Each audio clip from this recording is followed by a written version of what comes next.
Hello, my friends. Well, today is Sunday and it has been snowing all night.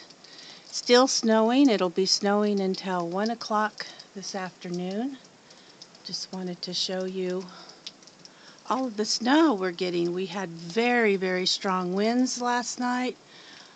Trees are already coming down. 2 roads are closed into Yosemite National Park. Have to have chains wherever you go on our mountain roads. But we're staying in. We're not going anywhere. I hope all of you are safe and well. And I just wanted to share this beautiful winter wonderland with you.